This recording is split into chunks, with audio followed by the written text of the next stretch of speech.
Your smile says a lot about you in more ways than you might realize. Proper oral care is paramount for our overall health. And we're talking about more than just brushing our teeth. Gum disease is a significant health risk that affects nearly 65 million people. Wow!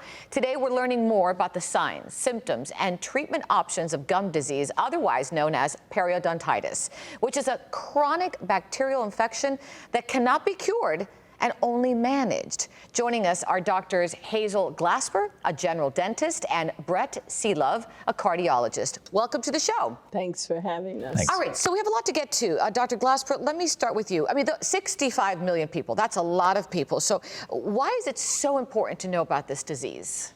Well, it's important to, one, distinguish. There are different stages of gum disease. You have gingivitis that affects the gum tissue only, and it's reversible. So if you catch it early enough, it can be treated. Periodontitis, it's a chronic bacterial infection. It's an inflammatory response.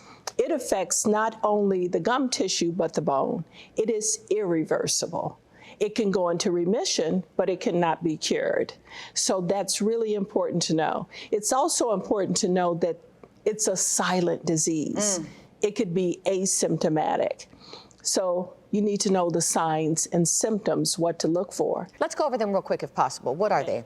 It's bleeding gums, bad breath, pain when chewing when it becomes more advanced, loose teeth that are sensitive, receding gums. So it's a lot. So from a general dentist to a cardiologist, a lot of viewers must be thinking, why is a cardiologist there? But you are here for a reason, because there are health issues that occur, right, doctor? Yeah, absolutely. The mouth is the entryway of bacteria and other things into the body.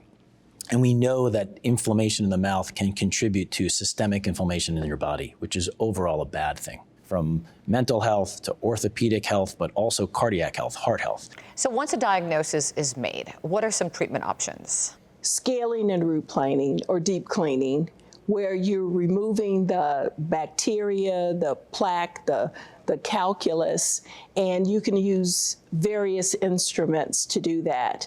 But scaling and root planing is only 30% effective. Sometimes you have to use antibiotics, locally applied antibiotics. You put them right into the infected pocket after it's been cleaned, and then you can eliminate any residual bacteria, and you can facilitate healing. Dr. Seelove, why is it important to actively manage this infection?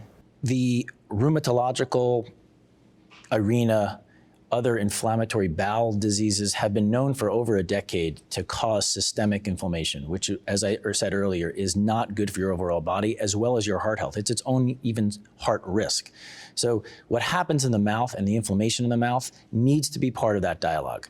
And the reason why this is so important, it should be additive to someone's risk when it comes to systemic inflammation, and it can't live alone anymore. Dr. Glasper, your thoughts? It's important to understand that periodontitis is an inflammatory condition. Patients come into our practice with diabetes, cardiovascular problems, autoimmune conditions. So we're seeing these same patients.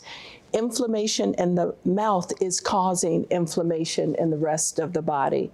So the two of us working together and other dentists and physicians working together will improve the quality of our patients' lives. And what kind of outcomes can patients expect? Well, from my standpoint, I could tell you, from a medical standpoint, the number one outcome is just having this dialogue. Yes. Bridging the divide between the dental arena and the medical arena. That's the number one important part of this, that the patient needs to be the conduit to help bridge that divide.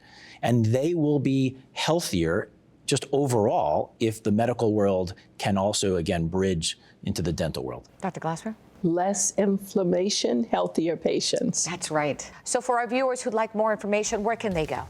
OraPharma.com. Thank you both for your time and, of course, the information. Thank you. And if you'd like more information, just go to our website, thebalancingAct.com. We'll be right back.